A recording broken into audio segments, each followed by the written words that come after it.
Hello, everybody. Normally, you should be able to see us right now. We are starting with our live presentation at this moment, and we will give all of you some time, some seconds here to join in the room. But yeah, see, we've all got some 40 people in the room, and that number will probably grow. As you can see, we've got Jude together with me here, and Jude will deliver a presentation um, about the PC defense from the goalie's perspective. Just a quick introduction for those who do not know Jude Menezes at the moment. He is originally from India, played for India for many years, played the Olympics, played several World Cups. So he's got some experience as a goalie at the highest level. At the end of his career, he moved to New Zealand, where he is at the moment the goalkeeper coach and a defensive coach for the New Zealand Black Sticks women. You can correct me if I'm wrong, Jude. But and yeah, making his life in New Zealand and enjoying a lot of hockey. It's one of those places in the world where they are very lucky, so they can still play a lot of hockey. And they just finished their competition and are prepping now for the Pro League season and for the upcoming season. But yeah, in the rest of the world, we can only wish that we can start playing as well.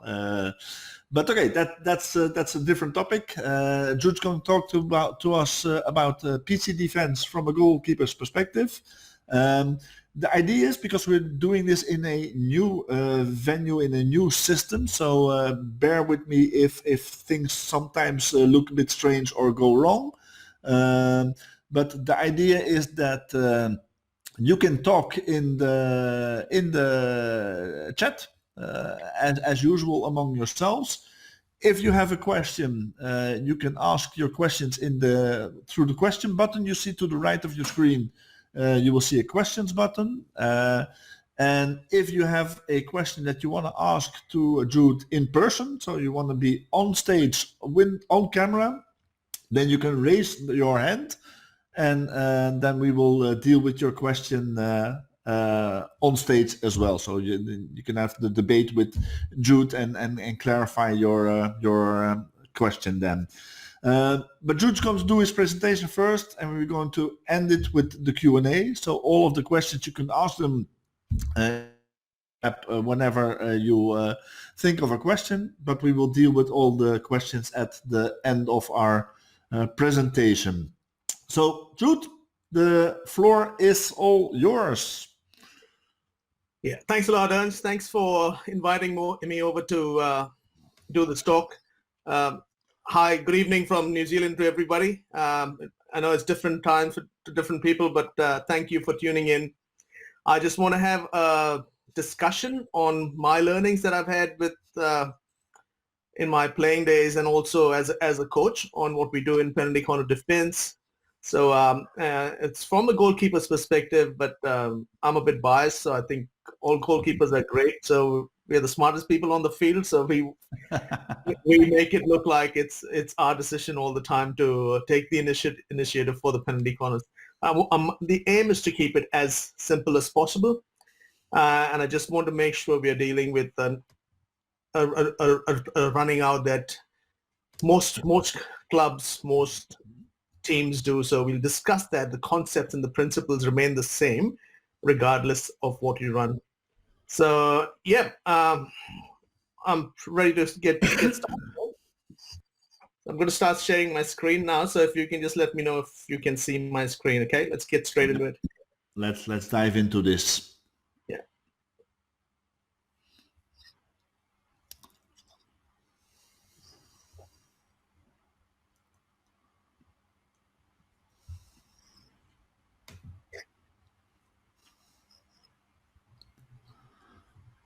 Yep, seeing your screen, Jude. Let's go. Cool. So it's really from a keeper's perspective, the most important thing that we want from the runners is to be absolutely clear with what your roles and responsibilities are. And I'll talk more in depth about that. So we want to keep it very, very simple. We want to be very clear with what we're doing, what we're going to do based on who's on top of the circle. And then we make a call, and then we stick to what we're doing in that instance, basically. So what I'll do is I'll just quickly start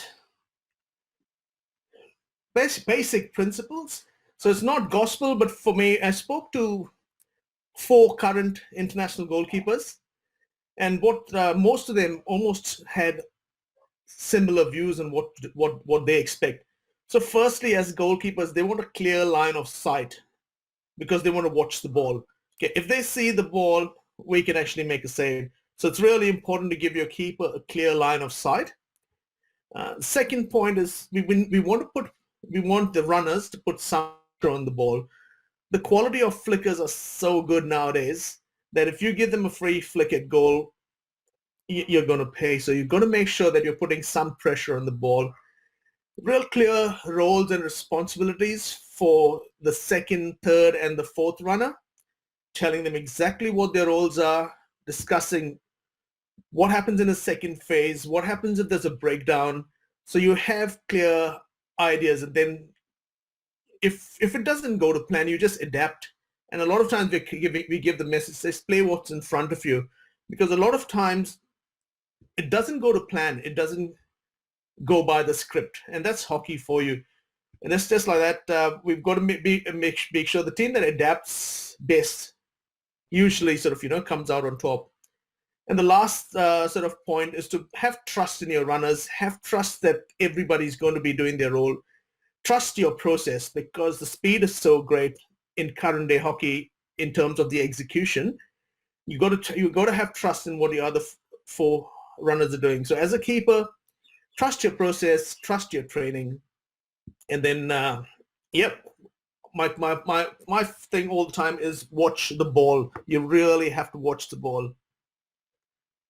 Okay, I just want to highlight what we want the runners to do. So just as an example, I'm covering the natural 1-3 or the 1-2-1 running, what most people call. So I'm just going to go out what I want from the first runner. Just pressure on the ball. A lot of keepers get the first runner to cover one side of the goal, and then the second runner now is slightly behind, slow down, playing any variations, waiting for the deflection, waiting for a second phase play. Third runner has a similar role, but the third runner usually goes from the left, from the keeper's right side for the reverse deflection, because once that deflection is made, it's very difficult. The fourth runner usually is the line stopper or the postie. Now, this person has clear vision of what's happening. And in today's hockey, a lot of brackets shift, or the castles shift from at the top at the very last minute. So the person on the post usually can see that shift because everybody else's eyes are on the ball. I'll just show you what their roles are expected. So I've just numbered them so you have an indication. There's the first runner is putting pressure, covering the line. The second runner is sitting back just above the spot or there and thereabouts. Third runner slightly deeper, and the fourth is the postie. Well, the keeper here in this instance, what we're going to discuss is we're going to have the keeper offset. So for the benefit of you, I'm pretty sure most of you know what offset is, but first for the people who are not aware, is because the first runner is covering the left side of the goal, so the left side of the keeper, and you've got a number 4 who's a postie. The goalkeeper now tends to cover a little bit more of the right. I've got that in another visual here. So if you look at where the goalkeeper is standing, he's got more of the right of the goal covered because he's got his first runner and the postie covering the line in pink or red. Okay, and once you can have a look at the second and third runners positioning, just waiting in case there's a breakdown, in case there's a loose ball, in case of second phase play.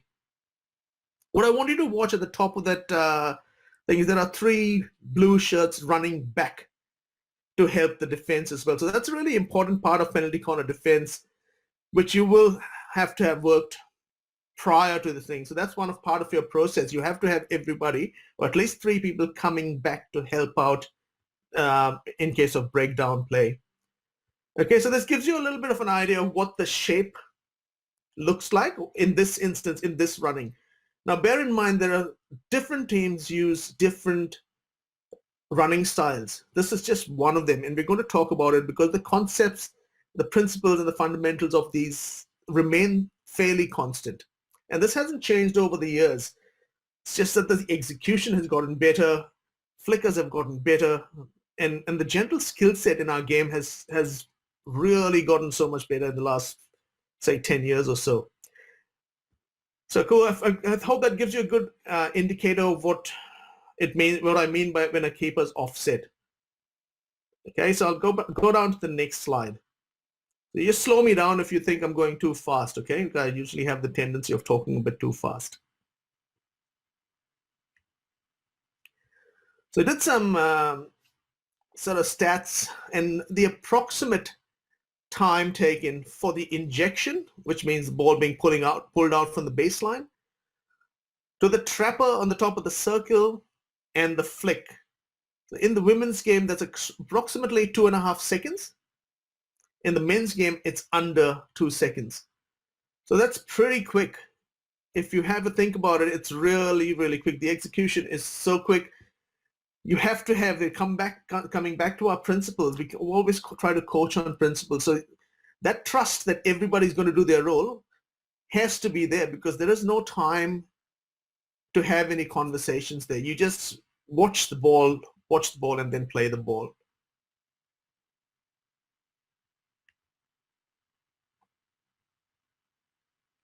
Okay, so when the penalty corner is blown, we get our keepers to make the decision. So we have a discussion, and obviously we've practiced our setup hundreds and hundreds of times. Everybody knows what's happening. We'll do our prep for the game during the week of the game. We'll cover our penalty corner defense presentation. I'll come up with a couple of running ideas, leave it with the keepers, but then it's the goalkeeper who makes the decision on the call. So it's really important key sort of points while making that call is firstly to assess the threat on the top of the circle. Sometimes in the men's game especially, almost every top team will have 2 high quality flickers. So once again, you've got to assess who's the main threat, organize your defense. And as a keeper, be decisive, make the call, be very decisive. But while doing that, you've got to be calm and exude a really calm, relaxed, but confident body language. That's the key, I reckon. You've got to show that you're chest out all the time, you're in charge, but you're still calm and relaxed. And once again, most important thing, you'll hear me saying, watch the ball a million times, because that's the key. You plan all you want, but you have to watch the ball and play. Try not to predict, because you do all the scouting, but you still have to watch the ball. The key point there. Okay, I'm just going to play this clip through now. I'll play it through, you have a good look at it, and then I'll talk through the clip after that. Okay, we'll just watch what the defensive team is doing as they run out.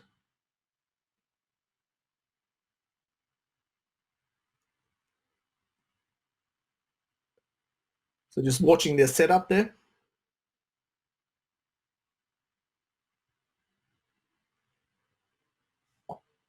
Cool. So I'll go back to the start of the clip, and I'll stop it at a couple of points here. So if you look at the team running out now, the first runner is there for the direct shot. So the second and third runner have decided to take out the deflectors. In this instance, the postie is behind the goalkeeper. Okay, but the team in black have got 3 deflectors coming in on the goalkeeper's stick side. Okay, so have a look at it as it unfolds. Okay, so now the blue team has realized what's happened. Play carries on. And when they get their next penalty corner,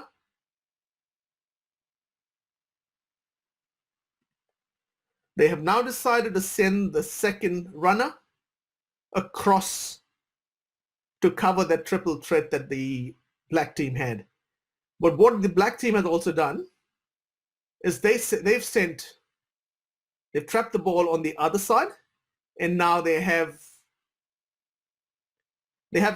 gone from the other side of the field. So as the play unfolds, now the postie has gone in front of the goalkeeper.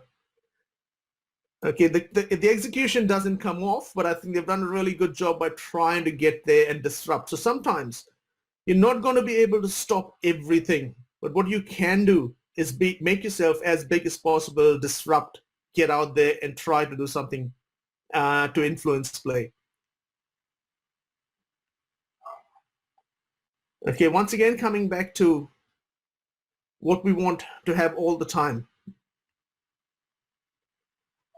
I'll play this clip about second phase play, and then we'll have a chat about it.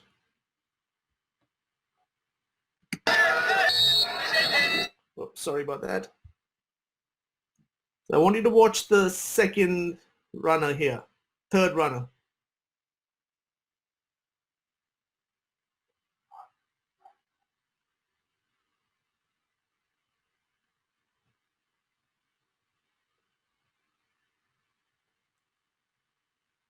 It's really good player. I've got it from another view. I'll show you in the next clip after we watch this again. I want you to watch, in this clip, I want you to watch the two runners on the halfway line.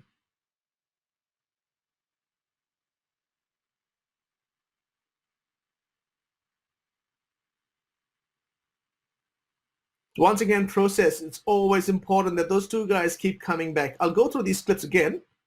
So you have a look at the third runner here, who's on the right side of the keeper.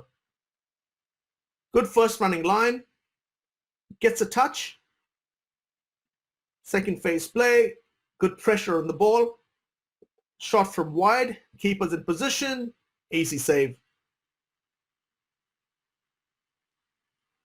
Same thing. Good running line. Keeper, great save.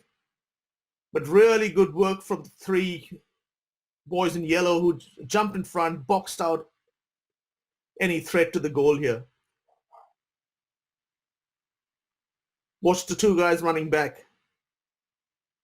Keeper makes a good save here. Second phase, rebound. It's really hard to clear the big padded gloves. The third runner doesn't get a hold of it. But because this guy has tracked all the way back, he wins the ball, gets a foot, and wins a free hit. So you're always in the contest. So that's their process. They've practiced this over and over again. I want you to have another look at the second phase play.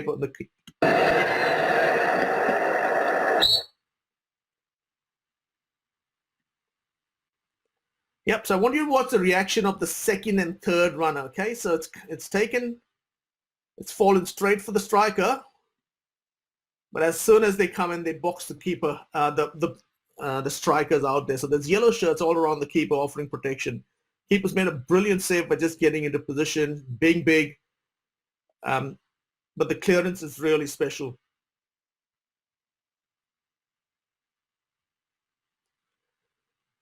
Okay, so what we tell the keepers that we are coaching is do your role well.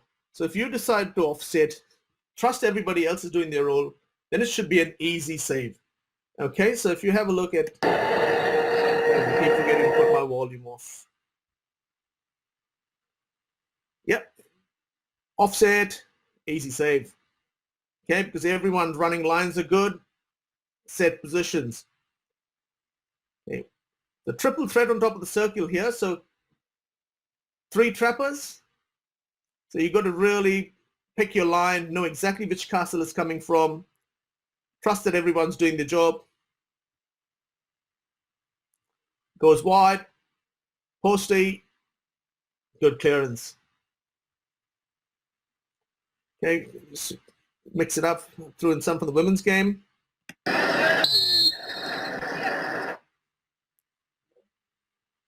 Easy save, great positioning, offset, flicking down the line. Posty save, clear out the rebound. Okay, so real key message.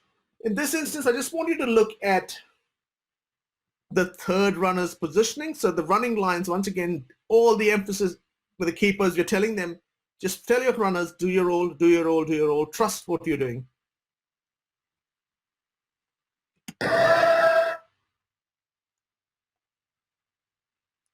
Okay, have a look at the third runner down there. Really big body position. Same thing with this here. The third runner, even though the deflector comes in front and doesn't get a hold of it, the runner's really low, glove to the ground, covering that line to the person behind on the post, waiting for the tip in. Gets the ball, really good clearance. So the trust element is huge with your penalty corner defense.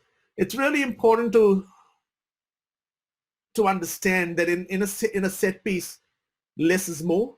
You can't cover everything. You're not going to be able to cover. There are multiple things that they can do, but what can you do to be as compact as possible as a unit? You're always defending as a 5. So in PC defense, you're not doing it by yourself. Your keeper's not doing it by yourself, but you're defending as a 5. Your keeper generally will be the leader of that 5, and you trust each other as much as possible.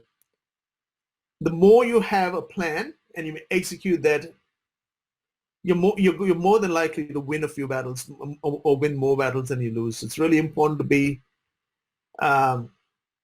together with this and be aligned with each other.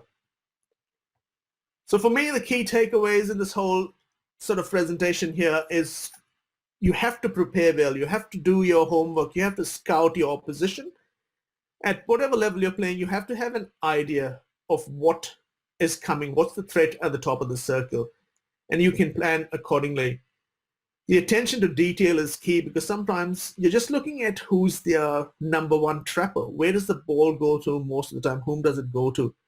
And that almost is a dead giveaway as to, yep, it's more than likely to be a flick or be a variation. The key thing is trust your process, trust what you've done in training, and train the way you play. We talk about it all the time. You've got to simulate your setup like like it is as game-like as possible. So you want to make it as realistic as possible, as game-like. And one sort of really key point that I want to make, and I see a lot of keepers getting beaten by drag flicks. A lot of it depends on timing. And so for me, the key message is don't go on the drag. Just hold on the drag and read the release, because wait for the release. At one point after the drag, that release is going to come. And usually that distance between the release point and the keeper can be close to, I think, 12 yards at times, because the ball gets dragged for a couple of meters inside. So just hold on the drag. Once again, there are different release points. Different flickers will have different release points. So it's important that you study that well. You do your scouting, you watch, you analyze, and then accordingly you can make informed decisions. And there are cues.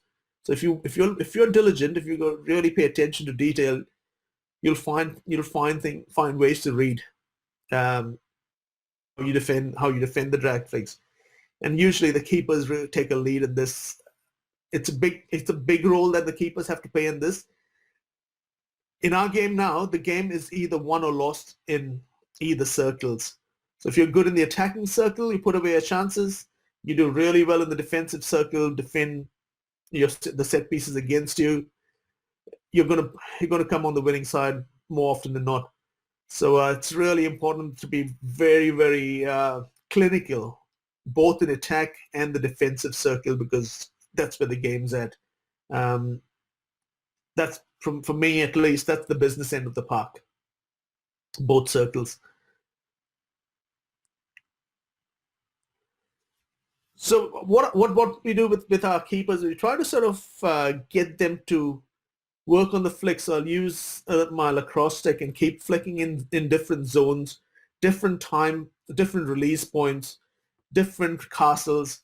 We get people to sweep at them, so they're logging, getting up, playing out the rebound. So we have two sort of people clearing out the second and third runner there for clearances as well.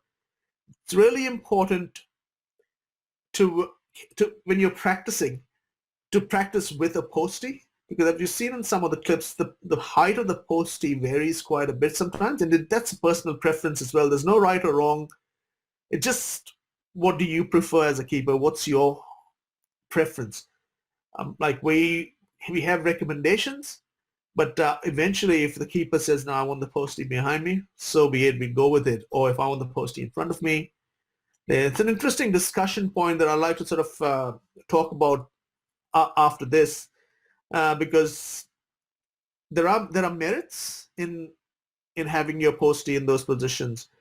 So what we also use is tennis balls initially, just to sort of get sighters so people are not scared. We make sure you're using all your protective equipment at all times in training. We also try to sort of I use tires a lot. So I use tires as the runners. So if I've got only one keeper in the goal, or if I've got two keepers in goal, we put one on the post as the postie to practice the height of the postie. I'll be flicking and I'll place two tires just as the second and third runner. I won't usually have a first runner. I'll just have a second and third runner. We just assume that we've got the keeper offset and the first runner line is covered. And we just try to simulate what the reaction is, where's the rebound, most of the time, where do we want it to go, how do we try.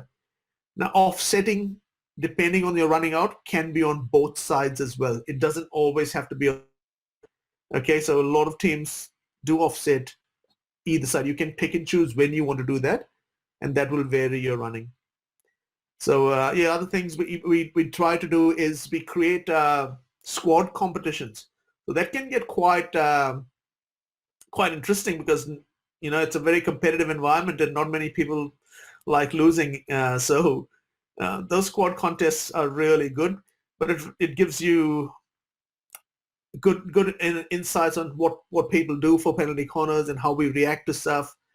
Sometimes we invite under 18 boys to work on in defense, even flicking at us, because we've noticed that the strength of the under 18 boys more or less match or evenly kind of match with in women's hockey. So we actually invite a few boys over, and because they still can flick at a decent pace, it's good training for our keepers. So we just get them to have siders on some of our male flickers who test them, and make it a contest all the time. Try to make it very, very competitive as much as possible. So train the way you play every time you're on the field. We look at it as an opportunity to try to get better, and even if it's one small change that we're making, or a little improvement on one aspect of our game, we grasp onto that. So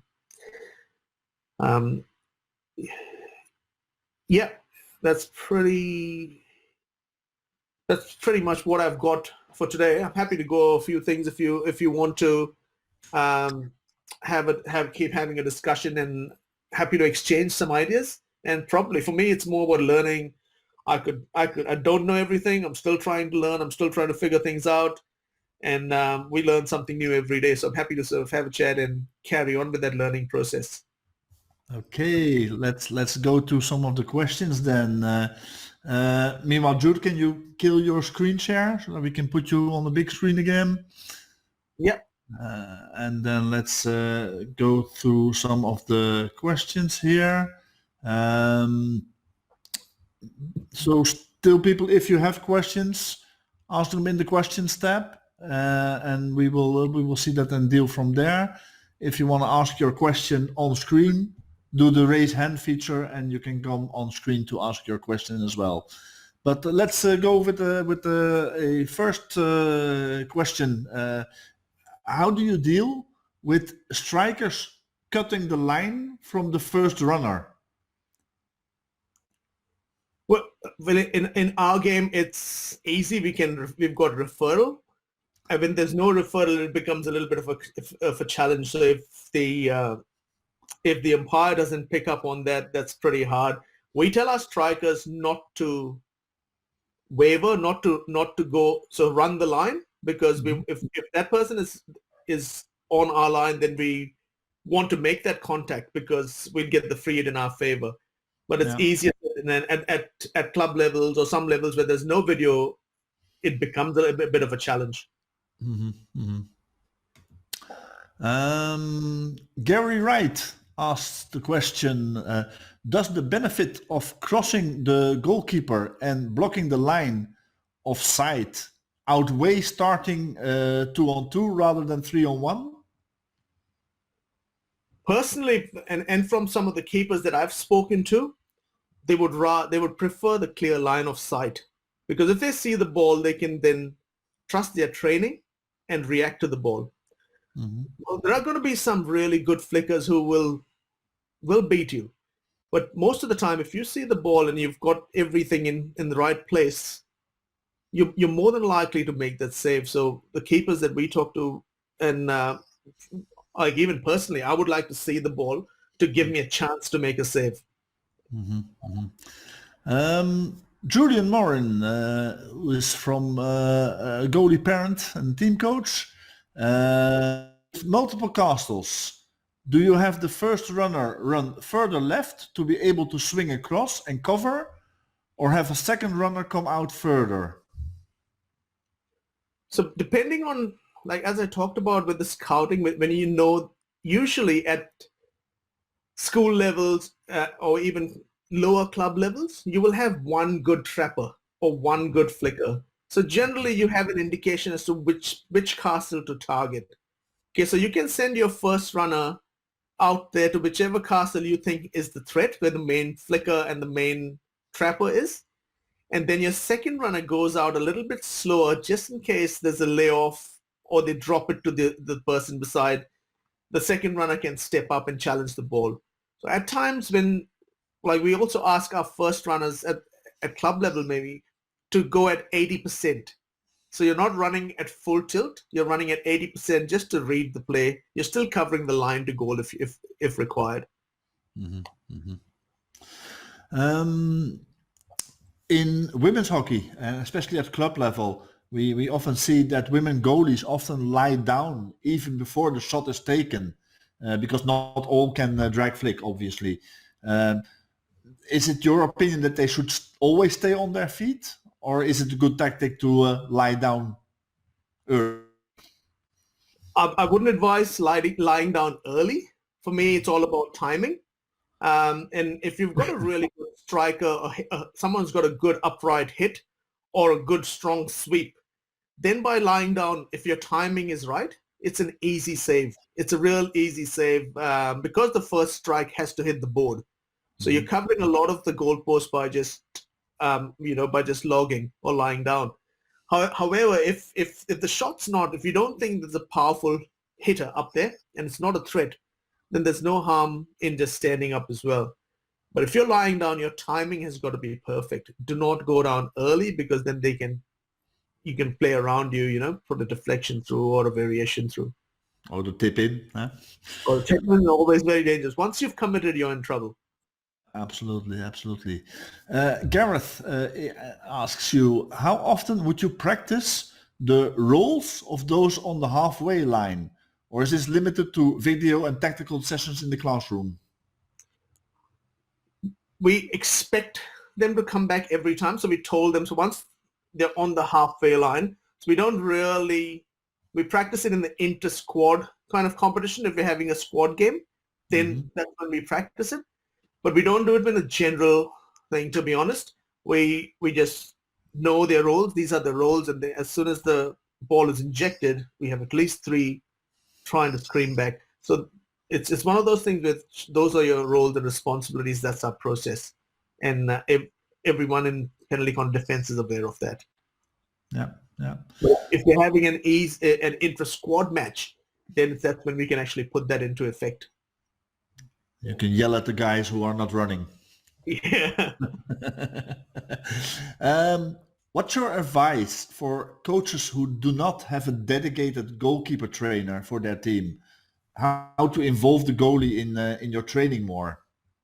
Yeah, that's a really good question. And for me, I think I try to get coaches who we talk to involve the keeper into every play. So even when you're taking a strike at goal, you could it could be purposeful for a keeper. So you can tell your strikers to, hey, hit sideboard, backboard towards the keeper's right or left or whatever. So you're keeping a challenge to the strikers, but your keeper is involved. So whatever play, even if it's a defensive sort of play that you're doing, keep your keeper involved then, because usually keepers see patterns a lot quicker than coaches can see from the sideline. So as the level gets higher, keepers are very, very intelligent and can read play very well. So from their viewpoint, I think it's really important having them in almost every play possible, because and incorporate you do. Even if you're having a little chat, bring your keeper up and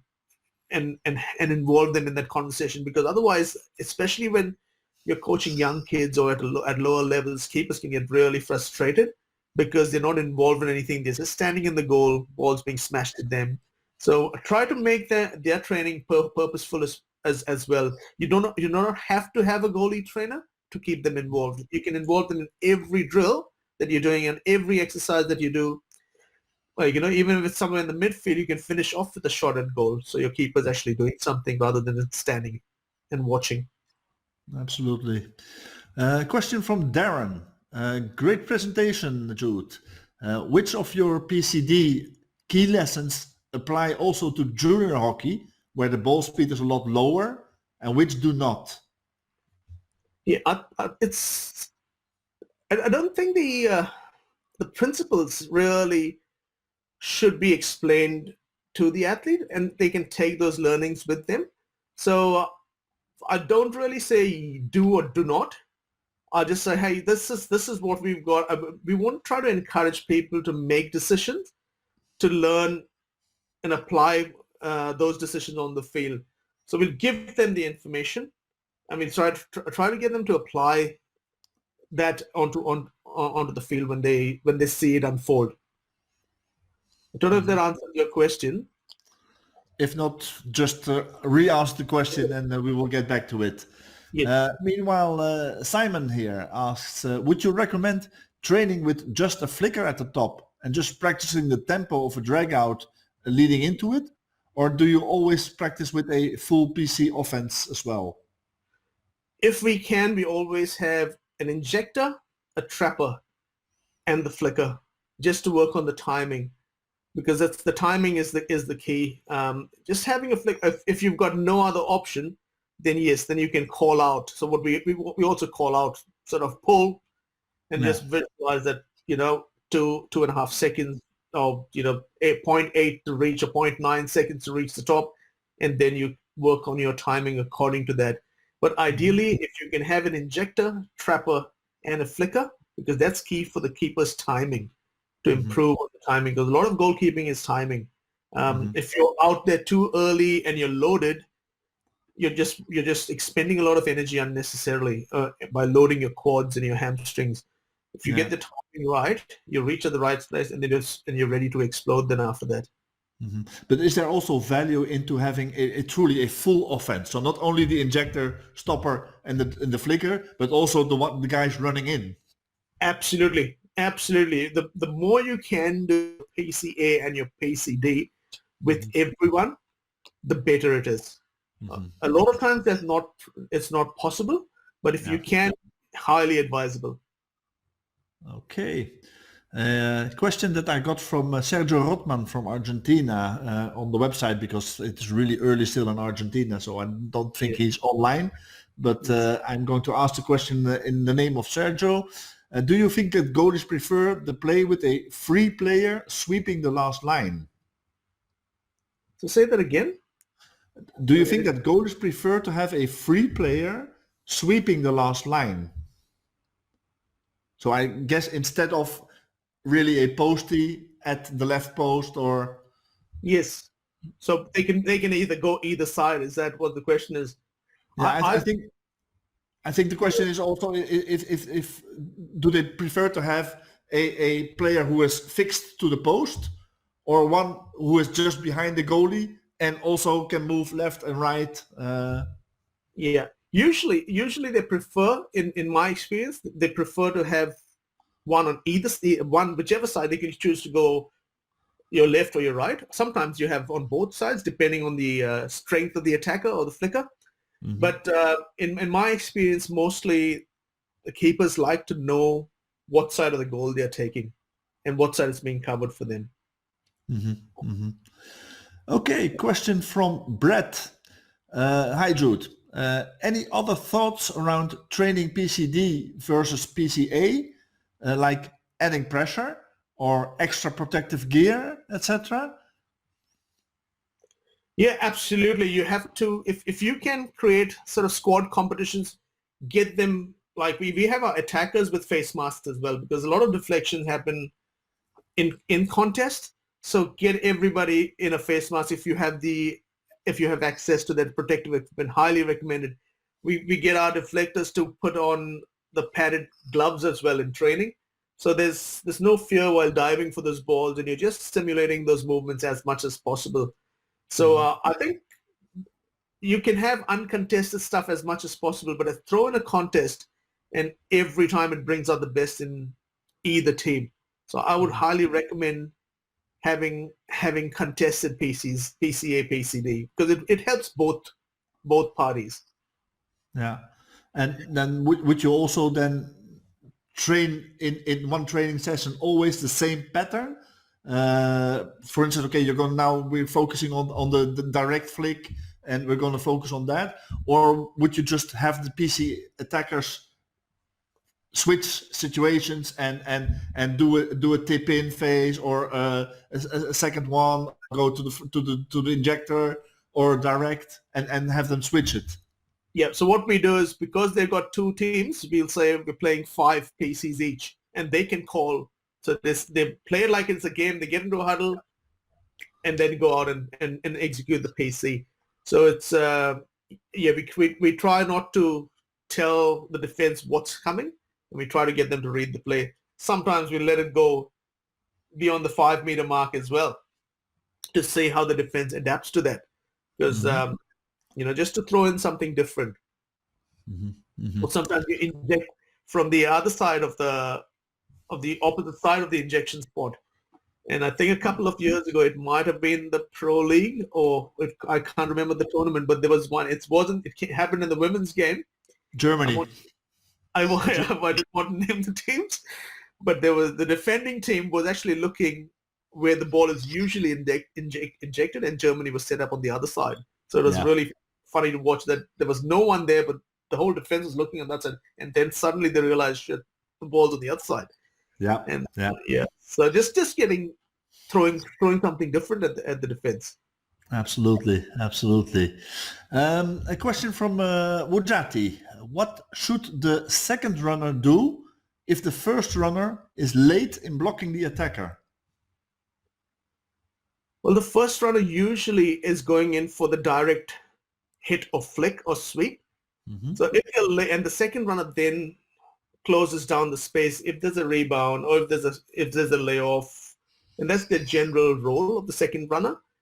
If they are late, well, there's nothing really much they can do. They just have to see what happens as the play unfolds, what happens when the ball goes past the first runner, and then react to that. It's Hmm. it's hard to prescribe because nobody knows what's going to happen once the ball goes there. And if the runner's late, they still carry on. The first runner would still carry on running that line in the hope that they get in the way of the ball, and the Yeah, second runner plays but off that. but do you think that the second runner would slow down so that he stays in the position behind the first runner, even if it's slow? I think it would have to stay, because the last thing you want is both of them running in Yeah. unplanned for that ball on top, and then it's Hmm. an easy split ball behind those first two. So I still suggest the second runner just stays in play. The first runner still runs the line that they're meant to cover. So Yeah. if it does hit them, you're still covering the line. It's a repeat penalty corner, but that's okay. Yeah. Yeah. Sam, what are your thoughts on jump loading before the shot comes in? Yeah, I'm not a big fan, to be honest, because once again, it comes down to timing. Mhm. And I know there are a lot of European keepers who do it, but they do it from the time they're 5 years old, so their timing is a lot better. So Mhm. I've dealt with a couple of keepers who try to introduce it later on, and I struggle with them getting the timing right because once again, a lot of goalkeeping is timing. If your timing is off, a lot of times you're in the air, ball's on its way, and now you can't drive. So Mhm. it's really important if that timing, there's nothing right or wrong in that, but if the younger you are, becomes more natural, and Mhm. you have that timing, you grow up with that timing. But as you're trying to incorporate that later on, it becomes a little bit harder. Mhm. And if your timing's off, you're in trouble. Yeah. Okay, Julius Thomas. Hi Jude. With 3 of the 4 defenders moving out of the goal and the left post ring, who should pick up the injector coming in for the layoff? Yeah, so usually your third runner would also be able to react to the injector and put pressure on the injector. It's hard for the third runner to come in, take the reverse tip and the injector. If the Mhm. ball is coming, if it goes to the injector and it's swept directly into the goal, then the keeper should cover that line because that ball has to, if it's not flicked into the net, it has to hit the board. So usually the keeper can slide across and get there to that ball in with plenty of time. Mhm. But if there's a slight delay and it's then laid off to the injector, your third runner has the time to get across. Your postie then comes across as well in the middle to take any ball that's played across the face of goal. Yeah, yeah. Brett, how would your principles and structures change if a player breaks the line and you lose a player? Yep. So most teams have different strategies when you defend with only 3 runners. A lot of teams lose the postie basically. So Mhm. you have 1, 2, 3, and you Yeah. defend without the postie. So but that's not doesn't have to be done. You Mhm. can choose to run however you want to run. Okay, As but as as a goalie, what would be your preference? usually I would go with that. But then I can't be offset Yeah. because I'd be expected to take the whole goal there. But at least I want some pressure on the ball. I want some protection around me. So we're sort of defending in a little triangle there. Mhm. And then I'm taking, as a keeper, you're taking the full goal. Yeah. Okay, makes sense. Scott, do you think the fourth runner should be behind or in front of the goalkeeper? And what are the benefits of each? Yeah, I love this one. It's really important that your keeper and your postie are in Yeah. sync.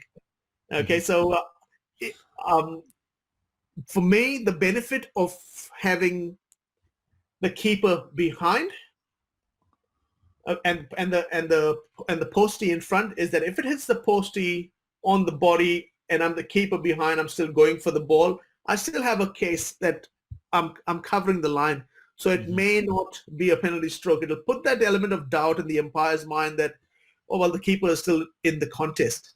Mhm. If the keeper, if the postie is behind, the keeper's missed the ball and hits the postie on the body or the foot, it's a penalty stroke.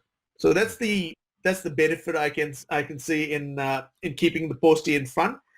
There's a flip side of it as well. Your reaction time is lesser when you're in front of the keeper, so you have less time to react to the ball. Mhm. So that's the consequence and that's the price that you've got to pay. So once again, it's a preference, and we let the postie and the goalkeeper make that decision as to where they want to be positioned. We highly advise with them both being side by side because they get into each other's way then. Yeah, makes sense. Makes sense. Scott, again, how far out should the goalkeeper come out? Should they come out further if the drag is slower? It depends on the height of the keeper, I think. And once again, it's the timing, it's the level you're playing at. So in the international men's game, 1.9 seconds, you got 1 second. you literally have one step off the line because that flick is at you. So it depends on the level. Like I'm 5'8". I wasn't a very tall keeper, and I didn't take more than 2 steps just because you don't have the time.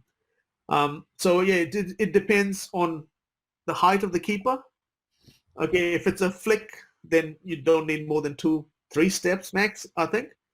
Depending if it's a shorter keeper and there's a hitter or a sweeper, then you might take an extra step just to cover the angle a little bit more. But other than that, I just think 1 to 2 steps. 2 steps is heaps and set. The key is getting set in time rather than getting caught in movement. Because if you're set, you can still drive to the ball. If you're in movement, you're in trouble and you're hoping that the ball goes to the side you're still moving in. Yeah, makes sense. Cristina Escobar from Argentina and the goalie herself. Do you have any advice for shot goalies when the balls are very high? Shot goalie. Yeah. So, like just coming back to my previous point as well, take an extra step out if you're a shorter keeper. Once now with being shorter, you have to, when you take that extra step out, you have less reaction time, but you also have less angle to cover.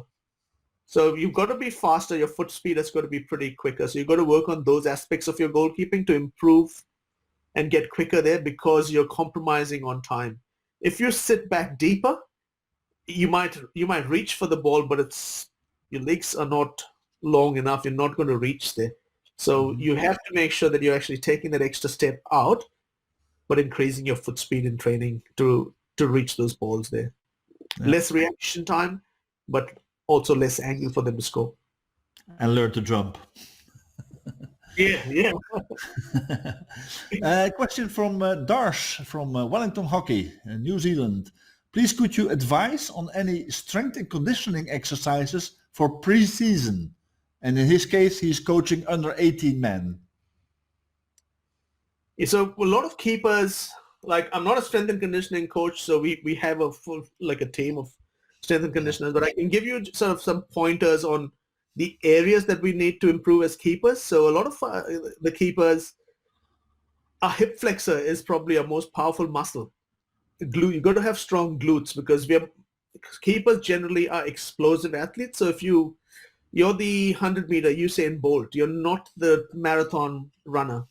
So that's your profile as an athlete. So you want to train that way. So we tell our keepers, don't go for 45-minute long runs and those kind of things. You're doing 10-meter intervals or, sprint training and power.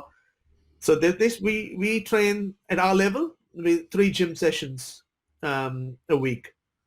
So, but that's under the advice. So I'd really advise you to see a strength and conditioning person. Depending if it's an 18-year-old kid or under 18, they need proper guidance so that they don't injure themselves. Absolutely. Stephen McCartney, if you call a 2-2 and the PC attack decides not to take a drag or a direct shot and use a slip, then do you encourage the post player on that side to leave the post? Depending on where the ball goes, we'll encourage the post player to step up a bit because the play will evolve. One of those, your top first and second runner will have to now go up to put pressure. So we won't get the posties sitting behind because usually the posties, they're just for the direct thing. As soon as there's a slip ball and it's a 2-2, one of the 2 runners makes a decision to go somewhere, we just try to get a little diamond and be as compact as possible. So that's the plan. And then we play. You just play what's in front of you, okay? Because then we can't predict what's going to happen. So you just read the play. We keep telling read the play. Just play hockey now. You're defending as a 4, as a diamond. Simon asked, do you believe that techniques from other similar sports, such as butterflying in ice hockey, can be implemented in PC situations to allow for a wider initial stance? Or is the introduction of techniques exotic to the sport a distraction from the core ideas? I see no harm in introducing new techniques. Well, it's if you can execute it, then I don't see any harm. For me personally, I think a lot of technique is overrated. For me, the job description of the keeper is to keep the ball outside the frame. I Mhm. don't care how you do it. It doesn't have to look pretty as long as it's effective. So, yep, your technique, and I tell a lot of the keepers that I'm coaching is there is no right or wrong. There's an effective way, and it has to suit you. So you pick and choose ideas from other keepers. Don't try to be someone else. Be yourself because you've got your own personality. Let it come out there. So I see no harm whatsoever. I'm open to whatever techniques that you can use, but you've got to be able to pull it off. That's the key. Okay. It comes down to the execution. Perfect. And let's do this as this is a good question to be the final question of today because we are already nearing the 1 hour mark here. Gary Wright asked a question that, Jude, okay, you have covered a lot, but what would your 3 key principles be to start with? First one would be watch the ball. Second one would be clarity, because you've got to explain the roles and responsibilities of all your runners, your posse, and the goalkeeper himself or herself. They need to know what their roles are. Mm-hmm. And thirdly, trust, because that's key. If I can trust, I know these 4 guys around me are going to do the job. I can now focus on my job. So for me, these 3 would be key. And it's once again, it's simple. It's simple. You don't want to overanalyze stuff. A lot of times we say paralysis by analysis because you're spending way too much time. There are only that many things that people will do. Watch that, prepare well, and then play what's in front of you. Okay, makes sense. Okay, guys, let's end it here. I think we've covered a lot. It was a beautiful presentation and a lot of good questions here. So thank you very much for sharing the knowledge. That's what it's all about here at thehockeysite.com. People, so we are going to end our session right now. The session has been recorded. It will be available on our website for a couple of days for free as well. After a couple of days, it will become available only for our members. If you want, you can stay on. When we end the session, you will be transported back to our lounge, where you can do still some networking, informal networking with the fellow coaches, and have a chat. And else, we see you on the next time, the end of January, where we have a new coach chat with Todd Williams from the UK, an Australian from the UK. Jude, thank you very much for your time and for sharing the knowledge. Thank you very much, Ernst, for having me over. I just want to make a quick shout out to a very close friend of mine and my mentor who I can see online here, Somaya, former Indian captain and 1980 Olympic gold medalist, 3 times Olympian. So thanks for taking the time to listen in, Storm. Good to have you on the show. So yeah, and to the rest of you, thank you very much for listening and yeah, spending your time here. So yeah, really appreciate it. And look after yourself. Stay safe. And I'll be in the lounge. I'll be in the lounge for a bit. So yeah, feel free to come and have a chat. Okay, good. Thank you very much, guys. Bye-bye. Yeah, thanks.